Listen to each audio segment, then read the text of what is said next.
Hello दोस्तों, कल हम पढ़े थे माइटोकॉन्ड्रिया, गाल्गी बॉडी, सेंट्रोसोम, वेहिकल।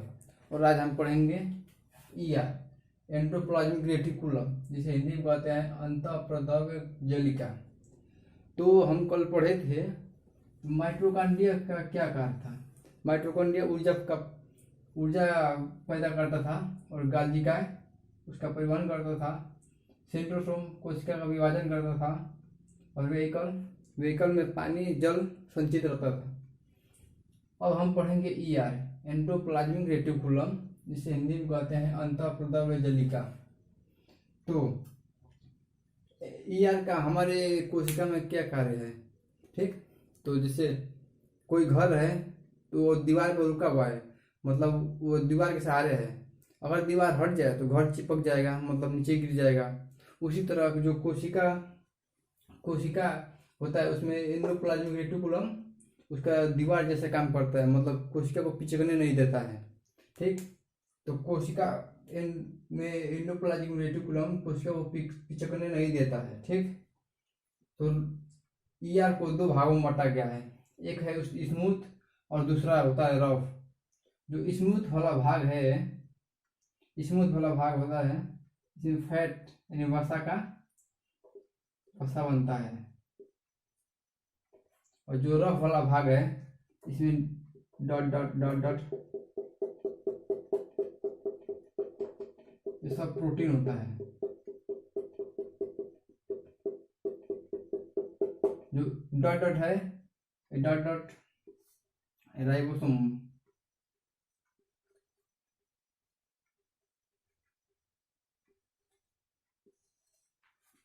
ये राइबोसोम है। और राइबोसोम क्या करता है, राइबोसोम प्रोटीन बनाता है। तो प्रोटीन का निर्माण कौन करता है, प्रोटीन का निर्माण राइबोसोम करता है। और वसा का निर्माण स्मूथ वाला भाग करता है। तो प्रोटीन एमिनो अम्ल से मिलकर प्रोटीन बनता है। तो प्रोटीन बनने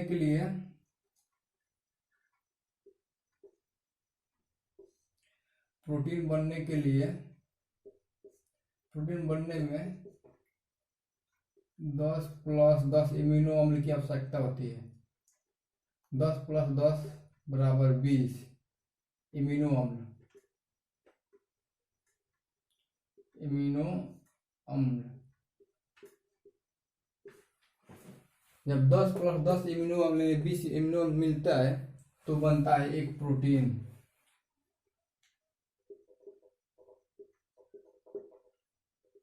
अच्छा, आप लोग जो 10 + 10 है इसको हम एक ही बार में 20 भी लिख सकते हैं, लेकिन जो इस तरह लिखने का मतलब ये है कि जो 10 इम्यूनो अम्ल होता है ये हमारे शरीर में हमेशा रहता है, मतलब कोशिका में रहता है। ये जो 10 इम्यूनो अम्ल कोशिका में रहता है और 10 इम्यूनो अम्ल की जरूरत हमें पोषक तत्वों की में पड़ती है। जैसे हम कुछ खाते पीते हैं उसमें से इम्यूनो अम्ल जाता है, तो 10 इम्यूनो अम्ल खाते पीते में जाता है और 10 कोशिका में पहले से रहता है। उसी को मिलाकर एक प्रोटीन बनता है। तो प्रोटीन, अब हम पढ़ेंगे प्रोटीन क्या होता है।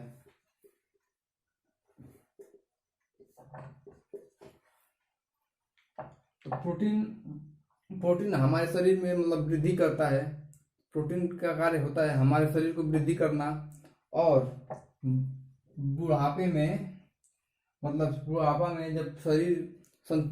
में आदमी कम खाता पीता है, प्रोटीन कम बनता है, तो जो अंदर का प्रोटीन होता है तो बुढ़ापे में इंसान को थोड़ा ऊर्जा प्रदान करता है।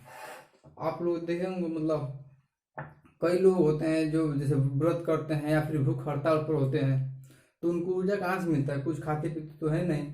तो उनके में यही जो 10 एमिनो एसिड होता है इसी से प्रोटीन मिलता है। अब यहाँ तक, अब हम पढ़ेंगे केंद्रक।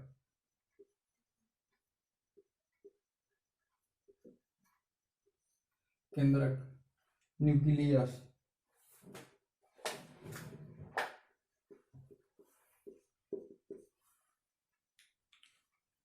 तो हमने माइटोकॉन्ड्रिया पढ़ा, माइटोकॉन्ड्रिया का कार्य, गाल्गी बॉडी, सेंट्रोसोम, वेहिकल, ईआर।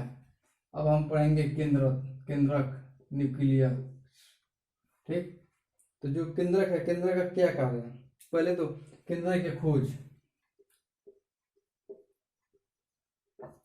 केंद्रक का जो खोज है रॉबर्ट ब्राउन ने किया था।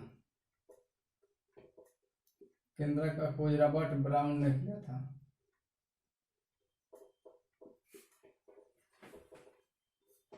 केंद्रक की खोज रॉबर्ट ब्राउन ने किया था। और केंद्रक का क्या कार्य है? तो जो एक केंद्रक होता है, एक कोशिका के जितने भी अंग होते हैं, लाइसोसोम हो गया, जितने भी अंग होते हैं कोशिका के, सबको केंद्रक नियंत्रित करता है, मतलब सबको नियंत्रित करता है। तो जो केंद्रक होते हैं, केंद्रक में जो 90% प्रोटीन पाया जाता है, केंद्रक में 90% प्रोटीन और 10% डीएनए पाया जाता है। डीएनए में हम गुणसूत्र पढ़ेंगे अगले चैप्टर में, बाद में पढ़ेंगे, फिलहाल में प्रोटीन पढ़ते हैं। तो 90% में प्रोटीन और 10% में डीएनए पाया जाता है। अब न्यूक्लियस जो केंद्रक होता है, ये तो सब कोशिका के सारे अंगों को कंट्रोल करेगा। ठीक, तो कंट्रोल करेगा, सारे अंगों को कंट्रोल करेगा, लेकिन इसको सजा नहीं देगा। ठीक, जैसे पुलिस होता है, पुलिस होती है, अपराधी को गिरफ्तार तो करती है, लेकिन पुलिस अपराधी को सजा देती नहीं है। अपराधी की सजा के लिए न्यायालय जाना पड़ता है, कोर्ट में जाना पड़ता है। तो यही न्यूक्लियस इसको लाइसोसोम को बताता है। अगर इसमें से कोई भी कोशिका काम नहीं करेगा, कार्य नहीं करेगा, या फिर लापरवाही करेगा कोई भी अंग, तो न्यूक्लियस लाइसोसोम को बताएगा। तो लाइसोसोम, अब देखिए लाइसोसोम, जो लाइसोसोम होता है,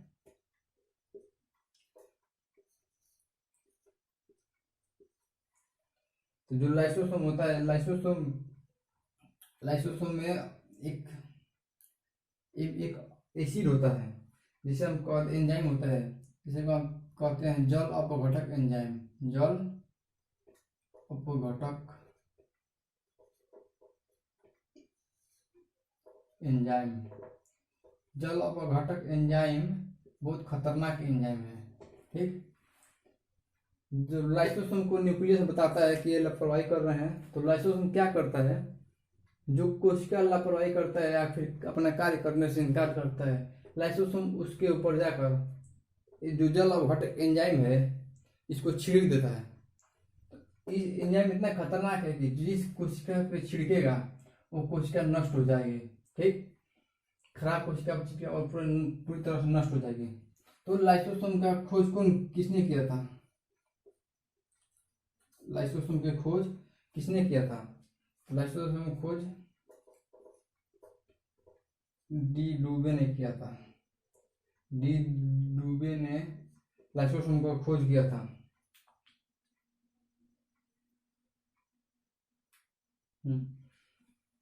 तो इतना तो समझ में आ गया लाइसोसोम क्या कार्य करता है।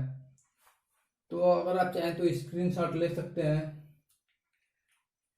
अब हम इसके बाद पढ़ेंगे। अच्छा, ये जो लाइसोसोम होता है कोशिका को जो कार्य नहीं करता है, जैसे कोई भी कोशिका है, माइटोकॉन्ड्रिया बोला मैं ऊर्जा नहीं बनाऊंगा, गाल्गी बाड़ी बोला मैं परिवहन नहीं करूंगा, सेंट्रोसोम का है कि मैं कोशिका का विभाजन नहीं करूंगा, वे राजधानी बोले कि मैं पानी नहीं संचित करूंगा, यार बोले कल्पना, और मतलब कोई भी कार्य करने से इनकार करता है, तो पहले तो न्यूक्लियस इनको समझाएगा। अगर जब ये नहीं समझेंगे तो लाइसोसोम के पास जाएगा, तो लाइसोसोम इनके ऊपर जल अपघटक एंजाइम छिड़क देंगे, जिसकी वजह से कोशिका नष्ट हो जाएगी। ठीक, इसीलिए जो लाइसोसोम को हम आत्महत्या की थैली कहते हैं। आत्महत्या की थैली लाइसोसोम। ठीक, आप देखोगे, मतलब अगर हम कहीं मारते हैं या फिर किसी के मुंह पे ही मारने पर, आंख पे ही अक्सर काला हो जाता है, तो वहाँ पर क्या होता है? जब कोई इंसान मतलब किसी के आँख पर या कहीं भी मतलब चोट लगता है, अगर यहाँ पर काला हो गया है तो चोट लगने की वजह से कोशिका के जो अंग होते हैं उन अंगों के साथ साथ लाइसोसोम भी नष्ट हो जाता है, जिसके कारण ये सब सारी कोशिका तो मर जाते हैं, लेकिन जो लाइसोसोम होता है मरे हुए कोशिका को साफ करता है, मतलब क्लीन करता है, और नई कोशिका वहाँ बनते हैं फिर। तो जब लाइसोसोम ही मर जाएगा तो कोशिका को क्लीन, मरे हुए कोशिका को क्लीन साफ कौन करेगा? तब क्या होता है, तो कहीं भी चोट लगने पे काला पड़ जाता है, तो आप हम गर्म पानी से सिकाई करते हैं। तो सिकाई करने से क्या होता है, जब आसपास की कोशिका को पता चलता है तो वहाँ आ जाती है और अपना अपना लाइसोसोम छोड़ती है, अपना अपना लाइसोसोम से जल और घटक एंजाइम छोड़ती है। तो ये धीरे धीरे घाव भरने लगता है, मतलब धीरे धीरे जो काला स्थान होता है वहाँ पर धीरे धीरे सही हो जाता है, और धीरे धीरे मतलब कुछ ही दिनों में सही हो जाता है। ठीक,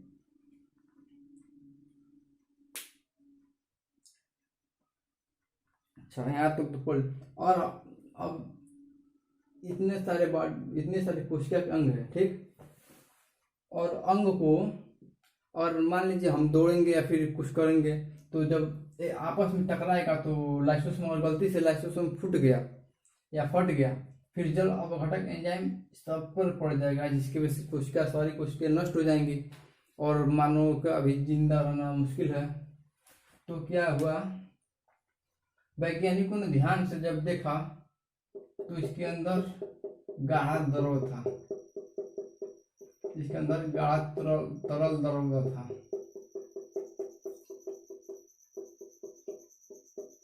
इस द्रव का क्या नाम है बताइए?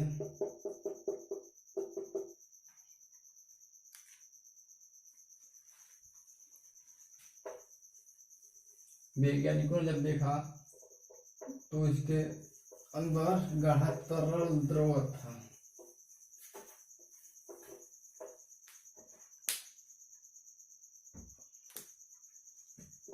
इस द्रव को क्या कहते हैं? इस द्रव को क्या कहते हैं? ये द्रव है कोशिका है, ये सब कोशिका का अंग है, ठीक। तो ये हो जाएगा कोशिका द्रव्य, कोशिका द्रव्य, ठीक। जैसे ये जो कोशिका द्रव होता है बहुत गाढ़ा तरल होता है, जिसके वजह से गाढ़ा होने, जैसे मान लीजिए किसी बाल्टी में, ठीक, हम शहद ले लेते हैं, एक बाल्टी शहद, और उसमें लोटा, गिलास, थरिया, चम्मच कुछ भी डाल दे तो आपस में तो गाढ़ा होने की वजह से आवाज़ तो करेगा नहीं, ये भी बहुत गाढ़ा होता है, जिसके वजह से आपस में लड़ता नहीं है, ठीक। अब यहाँ पर हो जाए न्यूक्लियस जो है, तो न्यूक्लियस के पास भी अपना खुद का द्रव है,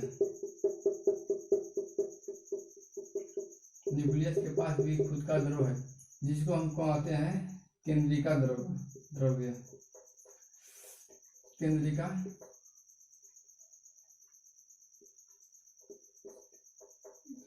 द्रव्य, ठीक। तो इस केंद्रिका द्रव्य के क्या कार्य है?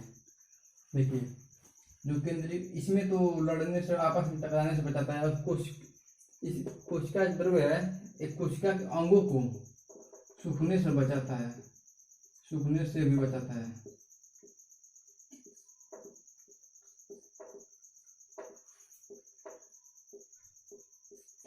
कोशिका के अंगों को सूखने से भी बचाता है, और जो कोशिका केंद्रिका द्रव्य है ये न्यूक्लियस को सूखने से बचाता है, न्यूक्लियस को सूखने से बचाता है।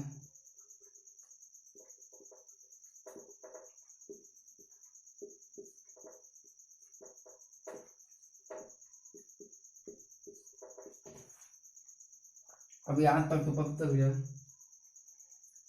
अब इतना सब पता करने के बाद जब वैज्ञानिकों को पता चला, वैज्ञानिक मतलब आपस में डिस्कस करने लगे कि इस कोशिका के अंग में से सबसे महत्वपूर्ण अंग, मतलब महत्वपूर्ण अंग कौन सा है, ठीक। तो कुछ वैज्ञानिकों ने माइटोकॉन्ड्रिया को निकाल दिया बाहर, निकाल कर देखा तो कोशिका पे कुछ ज़्यादा इफेक्टेड नहीं पड़ा, कुछ सेंट्रोसोम निकाल ले, फिर गाल्जी बाड़ी, वेहिकल, मतलब सबको निकाले फिर भी कोशिका पर कुछ ज़्यादा प्रभाव नहीं पड़ा। न्यूक्लियस निकाले फिर भी कोई प्रभाव नहीं पड़ा। तो एक वैज्ञानिक थे पुरकिंजे,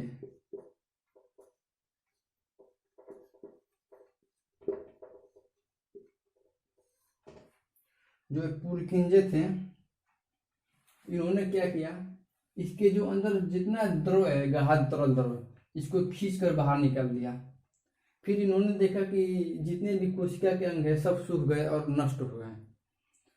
तो इस द्रव को क्या नाम दिया गया, कोशिका द्रव है, ठीक। तो फिर क्या किया, देखा कि न्यूक्लियस तो वैसा ही है। फिर पुरकिंजे वैज्ञानिक ने न्यूक्लियस के अंदर के केंद्रिका द्रव्य को बाहर निकाल दिया। तब देखा कि न्यूक्लियस भी नष्ट हो जा रहा है। तो बाद में पता चला कि कोशिका के अंदर के सबसे महत्वपूर्ण अंग कोशिका द्रव्य और केंद्रिका द्रव्य है। फिर वैज्ञानिकों ने आपस में डिस्कस किया और मतलब कोशिका द्रव्य, इस कोशिका द्रव्य और केंद्रिका द्रव्य और कोशिका द्रव्य को एक नाम दिया, जैसे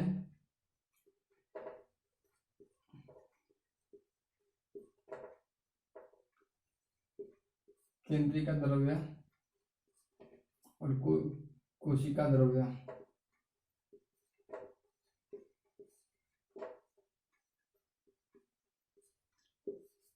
दोनों का मिला एक नाम दिया गया जिसका नाम है जीव द्रव्य, ठीक। तो यहाँ तो समझ में आएगा। अब देखिए, कुछ सेल होते हैं, कुछ सेल मूव करते हैं और कुछ सेल मूव नहीं करते हैं। जैसे हमारे ब्रेन का सेल है, मूव थोड़ी करेगा, या फिर कई सेल है मतलब मूव नहीं करते हैं, और जो कुछ सेल है वो मूव करते हैं। जैसे मानव में जो स्पर्म होता है वो मूव करता है, मेल में स्पर्म मूव करता है और फीमेल में ओवम मूव करता है। और जो कोशिका होता है, मान लीजिए कोशिका है, तो ये मूव कैसे करता है, तो ये मूव करता है इस लेयर इस पर होता है, इसी के पूछ जैसा होता है, इसी की वजह से मूव करता है। और जो ये होता है ना, इसका नाम है सिलिया और फ्लेजला, सिलिया और फ्लेजला,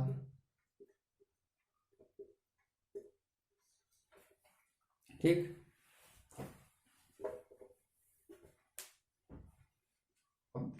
ये जो सिलिया होता है इसमें दो है, एक ये है बड़ा वाला है, तो जो बड़ा वाला है वो फ्लेजला है बड़ा वाला, और जो छोटा वाला है वो सिलिया है, ठीक।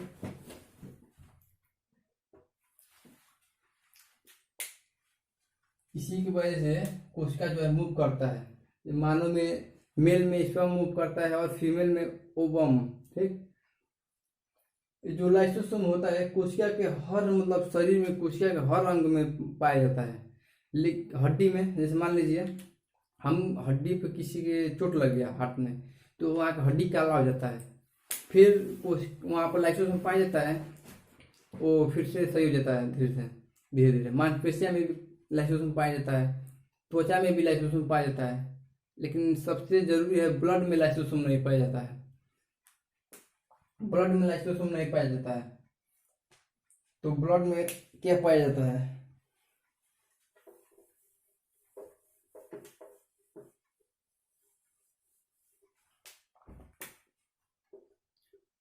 ब्लड में लाइसोसोम नहीं पाया जाता है। तो आरबीसी का जीवन काल तो आपको पता है, आरबीसी का जीवन काल 120 दिन होता है, ठीक।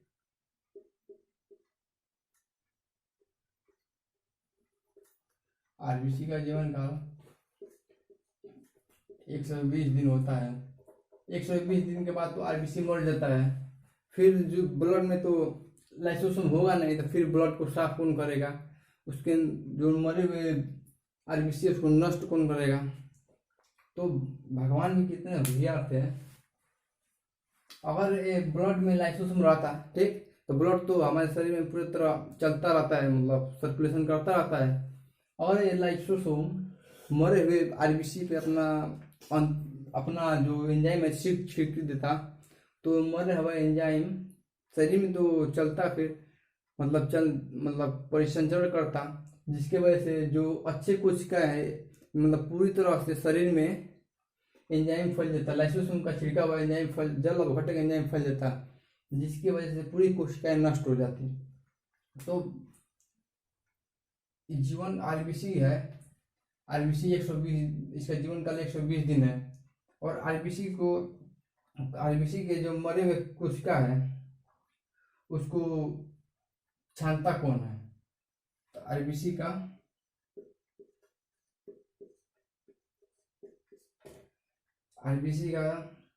जो कब्र हो, आरबीसी का कब्र किसे कहते हैं? आरबीसी का कब्र